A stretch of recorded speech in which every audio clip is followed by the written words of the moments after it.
Welcome to fast learning. Ramayanam. రాముడు చూపిన మార్గం ఏమిటి? కుటుంబ జీవనం, ప్రభు జీవనం రెండింటినీ సమన్వయం చేయటం. రామాయణ పారాయణ గ్రంథమేనా? కాదు.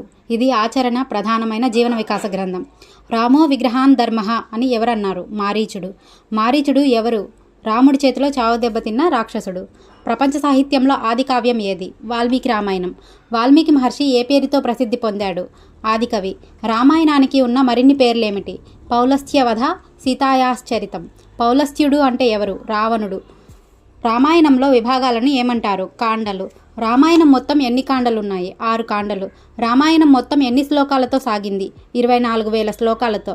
రామాయణం ఏ భాషలో రచించబడింది? సంస్కృతం. అన్ని రామాయణాలకు ఆధారం ఏది? వాల్మీకి రామాయణం. రామాయణం బాలకాండ. అనంతరం హరినామస్మరణ చేసే మహాభక్తుడు ఎవరు? నారదుడు.